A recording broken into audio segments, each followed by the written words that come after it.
So welcome everyone. Thank you so much for joining this session and for choosing the progress in improving data quality where we are now. I know there's a lot of different sessions and this is our first community event. So we're very, very excited to have you here and to see you in this room. My name is Petra Kangalova and I am an IATI Senior Business and Data Analyst in the IATI Secretariat. And I'm really pleased to be leading the session and engaging with you in relation to data quality. So what we're planning for today. So the session is very much about data quality and the importance of data quality. So what I would start with is just a very brief introduction of why we're talking still about data quality. And if you're new to IATI, you would know that there's a lot of data out there over the last 10 years. So what is the focus on importance of those discussions? And this session is very much talking about the progress in 2021. So what we as a Secretariat have done in terms of focusing on those improvements. So thinking about the validator and engagement and experience so far. And then I'll talk a bit more about work focusing on more detailed publisher analysis and then role of our guidance, and then going a bit also beyond the IATI, so thinking about interoperability. We'll have some time, I'll do some posts as well, and we'll have some time for questions.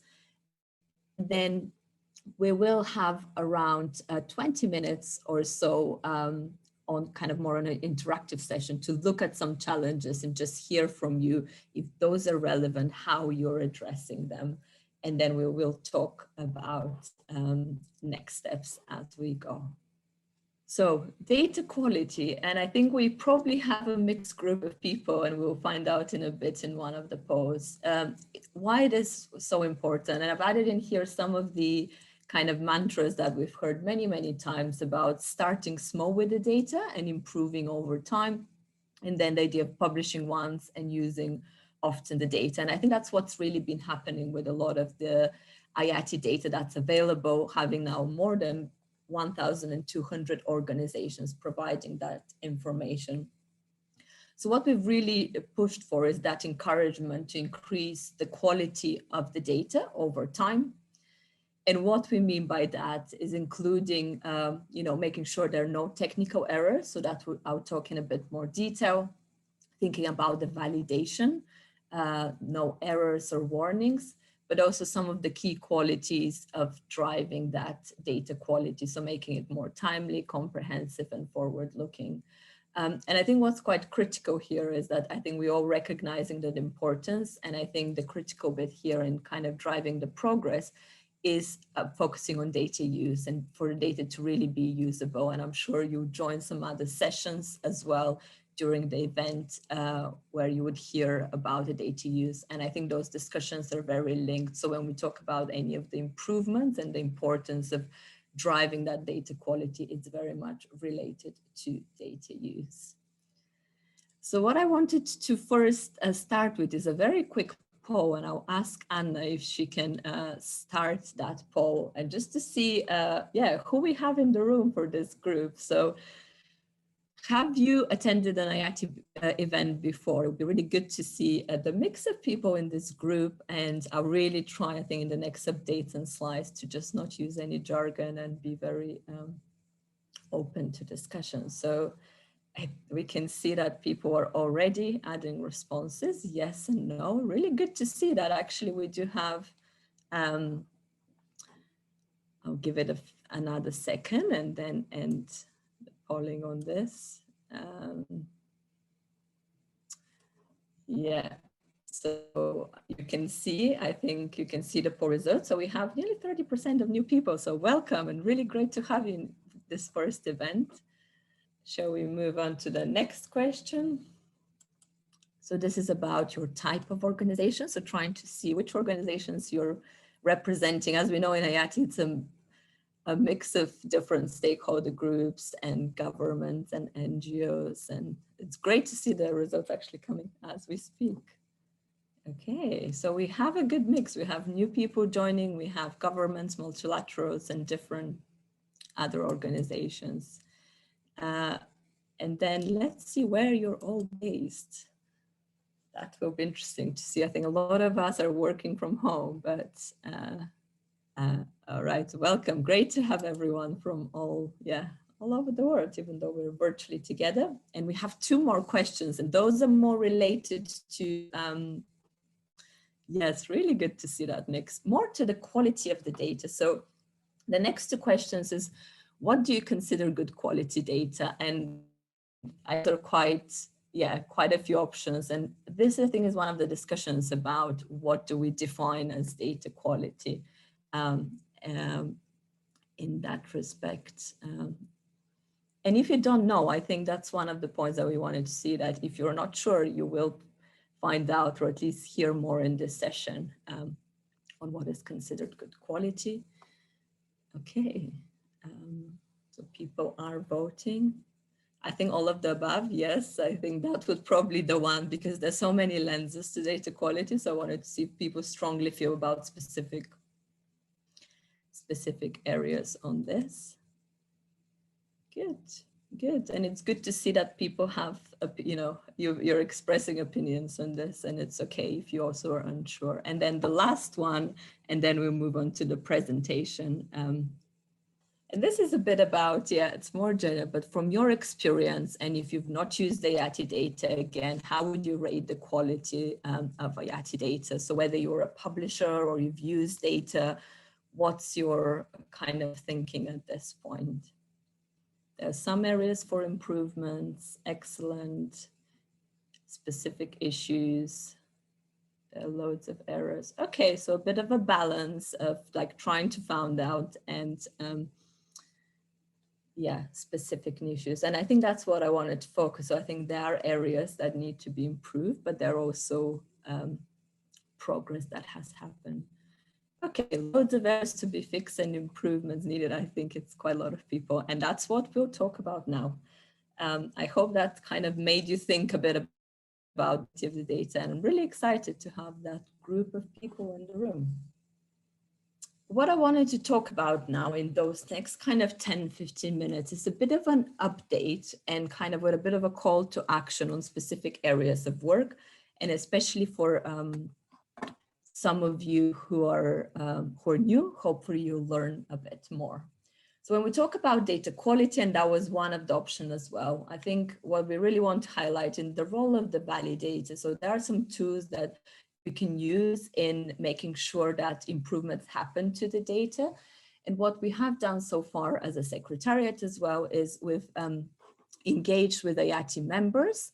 So we had a lot of discussions and one-to-one calls in terms of supporting the use of the validator and improving the data. And what we have seen is, first, good to hear directly from organizations, but there has been some great progress already since the launch of the tool at the end of last year in terms of making changes and already making some of those fixes to the data. There's also been quite a bit of ongoing support through our help desk. And that's another great thing to kind of be able to hear from users or from publishers directly on using the tool. And the last bullet point I wanted to mention in relation to the role of the validator and data quality is some improvements to the tool that will be happening. So if one of you in this group is a very technical user and you want to learn a bit more about improvements and changes that will be happening to validate and how we can use that, you can also join one of the sessions called the IATI Integrated Platform, and you would see a bit of a demo in there. So in terms of progress with data quality, what we've learned so far, specifically with that experience, is that improvements do take time and effort by organizations, and I think that's something to be recognized, but they are possible. So we have some of those success stories that we have heard. Also, the guidance and the support has been really helpful, and this is what we have heard from organizations directly. And what I think I'm quite excited to see is, obviously it takes time for those improvements to happen, and it's something that we'll be monitoring in a year's time as well to see overall from all those organizations, what changes have really happened. So I think here what I would really encourage you is to use the tool if you're new and if you've not seen it. We're happy to share links and yeah, and share your experience. I think it is a journey, but I think it's quite an exciting one where by using this tool, there are a lot of improvements that we are already seeing, and that journey will continue. So thinking about beyond validation, this is another area of work in terms of data quality that as a secretariat we're starting to look at, and I think we'll be continuing with this year, is looking at some of the data quality challenges. And I think in the interactive session, we will hear a bit more about focusing on some of those. So, you know, we've heard, I can see already as well in one of the chat box in the comments, you know, same data might not be comparable, and I'll pick on that. I think that's, again, a challenge that, you know, we might have seen. So inconsistent or infrequent updates of the data are issues that have been flagged. I'll talk a bit about the linked data and traceability. A lot of you, you know, those kind of repeating issues that have been flagged about identifying the organizations that are providing or receiving the funds, lack of references, and also thinking about comprehensiveness. So not just about what kind of errors there are in the data, but also missing relevant elements. And that's really great to as well hear from you in the interactive session about those specific, you know, relevant elements that are needed in the data to really improve the quality. And hopefully we have some like users in the group as well who can speak about that. So in this specific item, I think what I wanted to flag is that in terms of data quality, we also need to go beyond validation. So beyond the kind of simple checks and the use of the tool. And this is the work that we'll be looking at. So in more detail at the participating organizations that are being reported, financial data, so kind of transactions and budgets, how they're aggregated, how links are being added, a lot about the countries, the regions, the sector data, how that's being reported, or, you know, thinking about sustainable development goals, humanitarian data elements, and also use of the IATI organization file, which I think it's definitely not been used a lot. And I think on this kind of thinking of you as participants is kind of thinking if you are providing, if you are publishing data, what are the improvements or commitments that you can make? Or as the user, you know, sharing your feedback on improvements or elements of those that are relevant to you would be really beneficial. And then another really important area, I think, thinking about data quality and kind of progress and making sure that there is more guidance for organizations when providing the data. So we've, as we know, IATI is not just financial, a lot of elements that organizations are using and providing the data for different data use needs.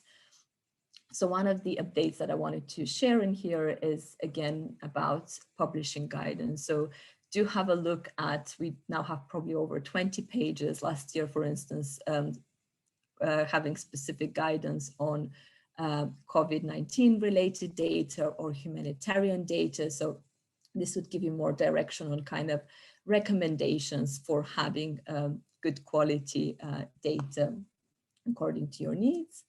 And I wanted to briefly mention as well that we have another consultation. So we are running the traceability guidance consultation, which is happening in April, and that's on Connect. And we can also share links as well for those of you who are interested in joining. And that's, again, very relevant about talking about linked data and making improvements in that area as well.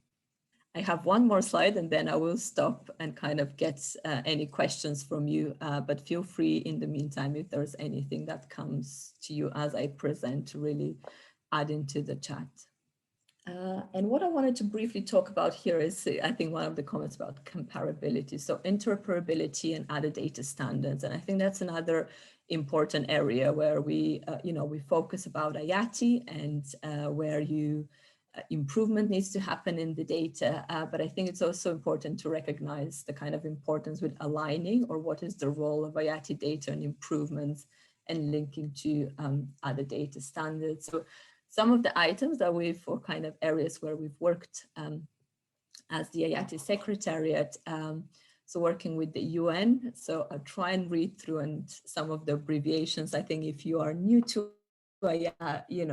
think of it as working with other initiatives of whether they're alignment. So for instance, with the United Nations, looking at the minimum data standards, so trying to think of how IATI can be used in that and joining some of their task force. I think in the panel session, you probably heard about the OECD DAC, and there's a lot of kind of collaboration on alignment of code lists. And some of the pilots with some of their new kind of reporting standard called Total Official Support for Sustainable Development. I'm sure we have a few people in the room who would even know a lot more about kind of alignments with humanitarian data. So financial tracking service, and there was quite a few pilots that have happened, and there were some lessons learned. And I think thinking of the quality of the data is more which elements need to be linked to. Imports of IATI data into address, and looking into also the kind of ground bargain transparency work stream and engagement in that area, and improvements in reporting by a lot of humanitarian organizations. So this is a very brief kind of update on some of those engagements. And I think what I wanted to mention here is that if there are any projects or anything that you're working on as part of the community, to really share that information with us on Connect, or even now if there's anything specific you want to raise. So I think those were the kind of some of the key highlights that I wanted to talk about. So around validation, about more detailed publisher analysis in terms of the progress we are doing, and then around our guidance and working with other data standards. So I will stop now for probably 5 minutes before we move into more of an interactive session, looking at kind of two different issues. But beforehand, I can see, I think Michelle has raised her hand. So if there are any questions on what I've just briefly talked about, and I can see Herman also has a question. So do you want to go first, Michelle? Sure. Hi, everyone. I actually might be that Herman answers this question. It's a question about the interoperability. And I'm reminded of what Theo said at the beginning as an OECD reporter, how the purpose of the OECD reporting was really to ensure that the governments who had made commitments for ODA were reporting them. And IATI started out, I think, as, I'm not entirely certain, I know it was about development, but it was very much tied to OECD reporting, because that's where all the code lists come from. But when you look at the 1,200 publishers that are out there today, and you look at how many people report into OECD, most of us are not OECD reporters. And yet our code lists are still very tied to OECD. So I'm wondering, I know the Dutch, for those that are reporters in both worlds, perhaps it's very easy to understand what the code lists mean and to understand how your data maps between the two.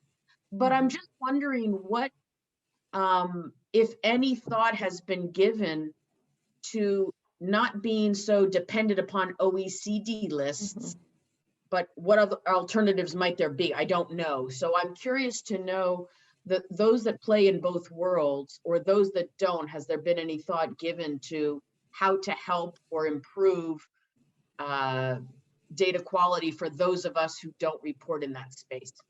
Over. Very good questions, Michelle. And I think for maybe other participants, if you're not so familiar with all the OECD, it's kind of a so I think your point, Michelle, is it's true. I think it is a subset of alignment that we are doing with the DAC.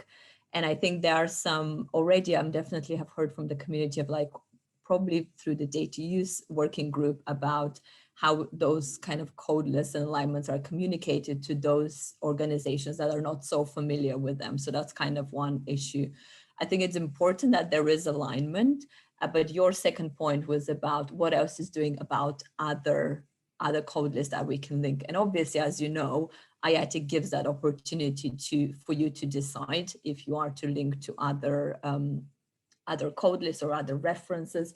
I know specifically with the United Nations, and I think maybe that's what you're mentioning with the UN, there was some kind of initiatives to see what, if there are any alignments, how they can be added to IATI. But I think it is not purely the, with the OECD DAC. It's other additional categories that can be added. And I think also to Theo's point, there is the flexibility in IATI that you can more kind of easily and quickly be able to add those references.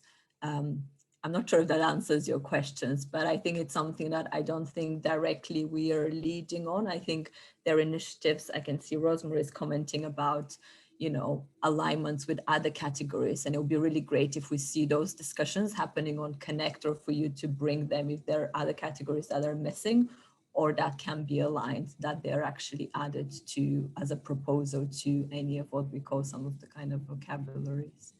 Does that answer your? Well, can I ask a quick follow-up? So yeah, there's always, and this is where I get tripped up because I know enough only to be dangerous. But when we need to add code lists, there's always the talk of, is that a major upgrade? Is that I don't even know what the technical people call it, a major upgrade, minor upgrade, blah, blah, blah. But to get a code list added to an existing element, that doesn't take an act of God, right? It doesn't even take the community voting on it. It's or does, I don't know. So the process by which we want to add a list to an existing group of lists for a given element, could you quickly just maybe mention, is that, and what's I think the that's process? Maybe, yes, a very good question. And maybe we can think with Andy, who's here, we can share a link to kind of the code list process, but maybe it's an easier way to communicate for new people. So the process is that you have different code lists. So let's say you have code lists such as transactions that are really kind of critical in terms of being part of the standard. So changes to those ones would require an upgrade, but changes to, for instance, adding a new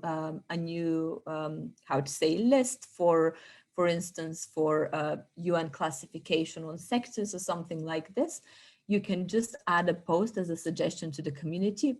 And it's basically around 2-week review. So it doesn't require an upgrade. That can happen at any time. So it depends on the type of code list, but maybe we can share that information with you, so you can it can be more easily accessible. So it depends basically to which element you want to add additional categorization, if that makes sense. Great. I think we have a few more minutes. I'll just check all the other questions, but please add comments and questions. So Herman, I think you've raised a hand and you also added a question. Do you want to speak through your question? No, I was just wanted to react to the remarks of Michelle. And the basic question really here is, what are the world standard code lists we can use? Because ideally, IATI is a common language spoken by every participant in the IATI network. And if we are going to start publishing all our own code lists, our own sector code list, or our own country code list, or whatever, then we are not speaking the same language anymore, and the interoperability of the data of the publishers will diminish, and the value of the data will diminish. So I think the conversation should be about what is the best world standard to use. And for instance, for countries, IATI choose not to adapt the DAC country lists, but choose to adapt the ISO country list, which is, I think, a far better choice, because everybody in the whole world uses the ISO standard list. But for regions, on the other hand, there was not a generally agreed upon worldwide region standard. So the default region standard is still the OECD region standard, which has, by the way, changed quite a lot recently. So I think this cannot be discussed on the IATI technical level. This must be discussed within the large organization setting these standards. And that would be ideally if we could have worldwide standards for organizations, regions, and so on. But I think that will be not easy to accomplish. Yes, indeed. And I think maybe the kind of simple answer to what you're saying, Herman, is yes, there are core, how to say, core code lists, like, looking at, the countries and the alignment in that. And then there are also others where we are trying to align with, with the OECD DAC or others. But I agree, it's not simply a technical discussion on those, but it's more around harmonization. I think the organization type is one where, we've worked with OECD DAC, but also working with a kind of, I think the localization agenda, so trying to add more kind of national and regional NGOs. But I'm glad that that there's interested, I think, in this conversation, because I think it will be really good to see, I think, more of that, even if we continue as a follow-up from this community event about, the areas of interoperability. I think now we focus more on the content and the kind of code list work on this. Let me see if there are any other burning questions on here. I think Anna's speaking about a task force. Yeah, exactly. And thank you, Evgenia, for, So I don't want to go in too much detail. I think the country and region, again, I think the key that in IATI, you have the flexibility to choose which one to use. And yet there are challenges on those. But yeah, really good to see those discussions. Very good questions about what are the key areas and what do we define as data quality? And I think that's one to talk about when I asked you at the very start. At the moment, very much the kind of assessments that we are following is about timely, comprehensive, and forward-looking data.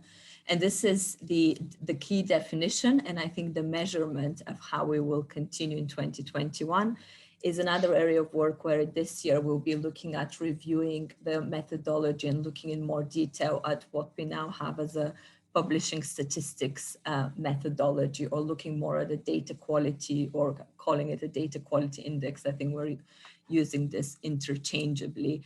And I do agree, we don't have at the moment, the definition is very much looking at those three assessment areas. And that's something that within this year, we do want to consider reviewing and improving the definition of that. More specific questions about feedback loops. I don't know if anyone will be familiar with this, with some of the recommendations about thinking about data quality and where feedback is coming from users. So what are the mechanisms for that?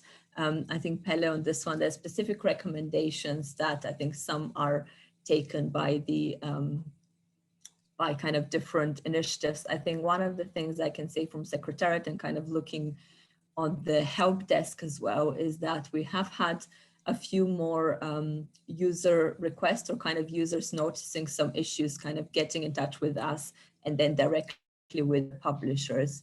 But in terms of anything to be built as a feedback loop in terms of embedded into the tool, that's more of a within the long term, I would say, end of the year, if that was the specific question. Yeah, well, I was curious about the progress there. In the Netherlands, of course, we've had a lot of experience with improving data quality of all kinds of publishing users. Yeah. And what I noticed, or what we noticed, is that when you have kind of a proactive engagement with data publishers about their data quality, then that helps. Well, that helps stimulate the debate and eventually leads to far better data quality. Yeah. So I totally. Any efforts in that direction by the IATI Secretariat would also be appreciated. Okay, I think I'll move on. There will be time as well to go into kind of questions in that section, and I think I wanted to. This is again kind of a very quick poll for you to look at some questions around, or are those elements mandatory, or who is using them, to think about different areas of the data. So do you know if activity budgets are mandatory in the IATI standard? So yeah, the answer is no, it's not mandatory, like strongly encouraged, but that's why I think we still see, different reference to that. So it's currently not mandatory. Shall we go into the next one to see another area? So is the kind of transaction provider and receiver organization mandatory? That's one of the areas that we'll look into now to see, is that something that actually you would need? Shall we go into the next question, Anna? So this was actually included in a previous, I think, one of the members' assembly, but this is again thinking about, when we talk about different data elements, do you know specifically with the location element, how many out of, there are nearly over 1,200 publishers that are publishing to IATI? How many are using the location element? So 357, and most people got it right. So that's good. It is good, but I think it also shows that it's not as widely used by a lot of organizations. And the next question, do you know which of those elements is used by less than 50 organizations? So that's very, very few organizations that are actually using either budget, policy marker, condition, or result indicator. Condition, and people got it right. It's one of the consultations we had as well, that it's really not used a lot by organizations. And then the last two questions is more about hearing from you, whether I've just presented about the validator, have you heard about it too? Have you used it so far? Okay, and that's good. I think you haven't. I think that's a good opportunity that you can now know where to look at. And then the last question is what support, and you can choose a few. So that will be interesting to know, like, what would you find? So if, for instance, you are actually publishing data and there are changes that you need to follow, what would you find most helpful? That's the last one. Hopefully you're not tired about the post, but yeah, I think step-by-step guide is something actually even through on the publishing journey, we've heard from a lot of people. And I think that, yeah, we do need to work better in providing. So I'll move on to the next slide, and I'll very briefly share, and we'll have around 15 minutes before we close the session. I know that there are a few more chat questions, so I'll try and answer them as well, and if not, we'll follow up. But this is just looking at two specific challenges, and we've already picked up on some of those. So one is about missing provider and receiver organizations for transaction data. And I saw already in the chat, I think somebody commented saying, oh, that's mandatory for us. And I think that is true, that for some, for some publishers, because of, let's say, requirement, they do need to provide that information. Or, missing specific elements such as country or location or tagging of SDGs. And it would be great to hear also from others in this room, like if you're newer, is that a challenge for you? So if, let's say, you're a data user and you want to understand, how much money was spent by an organization on a specific project, who provided the funding, or which country and location it went to, or you want to understand which SDG it supported, basically, do you agree that, those are issues that need addressing? So if this information is missing, is that information that's important to you? What do you need to do to resolve that? As a user, do you need to contact the organization, or if you're a publisher, how to address that? Or if there's anything like really pressing that you want to now raise and talk about. Okay, so we've talked about some of the challenges, and I just wanted to show you an example, and then we can start a bit of a discussion on, you have a project, and whether we talked about, if you want to understand, for instance, where the activity is taking place, like in this case, you can see the country and you can see some of the location, but that's not happening in a lot of those projects. So is that something that's, for instance, relevant for you? Also in this one, we can see that it's currently being implemented and relating to a specific SDG target, which might be relevant for you.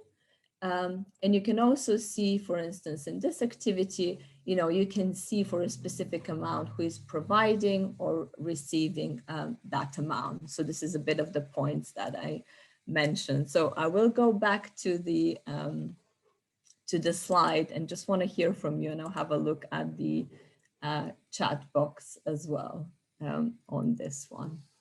So what are your reflections on this? Do you think those are issues that are important that still need to be addressed? Or what are any other challenges that you would want to now mention and that you think are critical for discussion? Yes, hello everyone. I think if I'm remembering correctly, I think the whole thing about provider data and the challenge I brought up on a discuss, or no, it's not, no, a community discussion. To the extent we make things mandatory, I think the challenge is providing the guidance and ability for the publishers to know how to get that data. And as the struggle I have is we try and put IATI references against every participating organization that we have out there. But what's available to the general user, like me, somebody who doesn't have a technical support for someone that knows how to make APIs work, the only way to search in the data store is on publisher. And so that's only 1,200 organizational IDs. So I think the balance is between what's mandatory, but then how do we make sure that the data, because we have mandatory fields that people will fill out, and I've seen some data where it's kind of gobbledygook, but because it needed to be in there, the validator says, yep, there's data there, but the quality of the data is not there. And I think it's such a balancing act and a fine line between the two.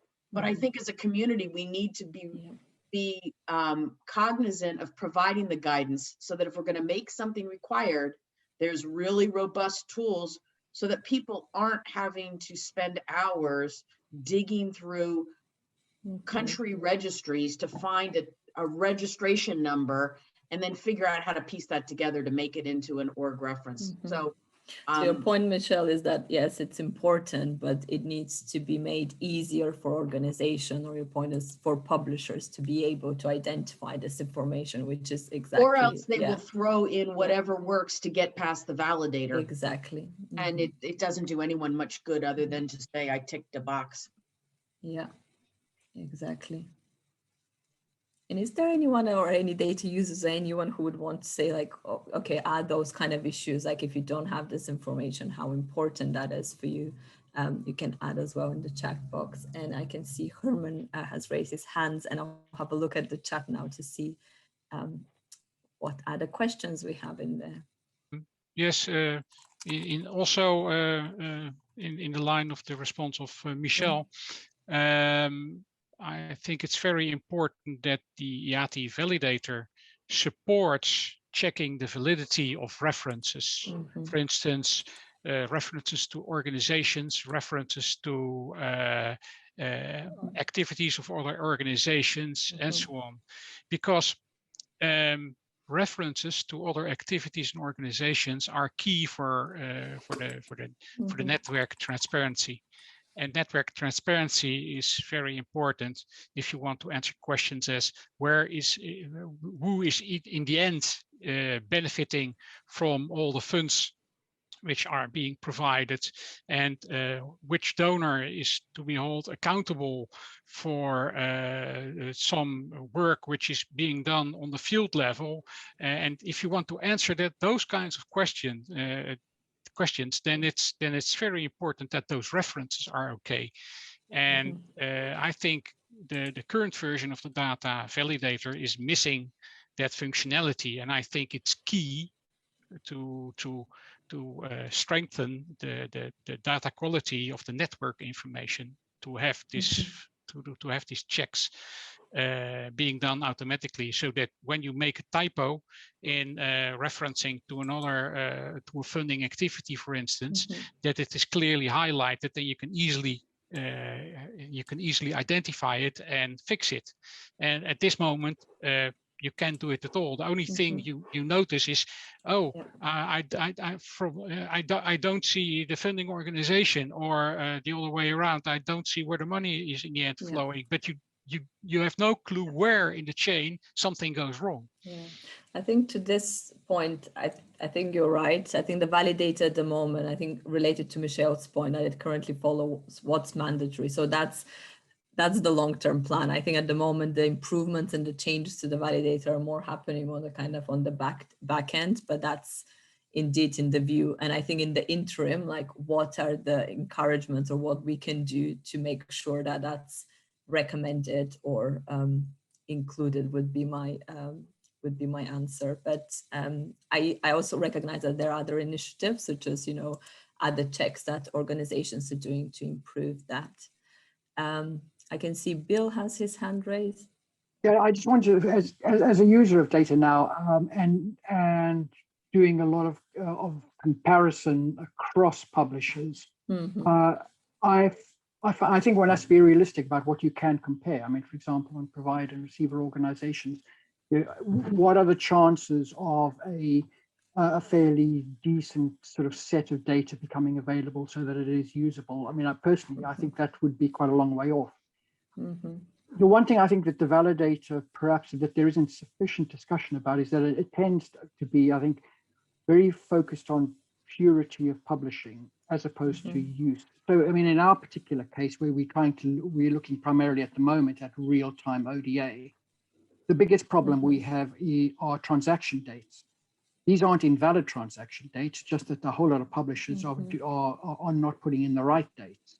And so you've got from Germany, from France, from UNDP, from Sweden, from a whole load of situations where data is difficult to use because you don't have correct transaction dates, which the validator cannot solve at the moment. So I mean, I think there are different use cases that we need to look at.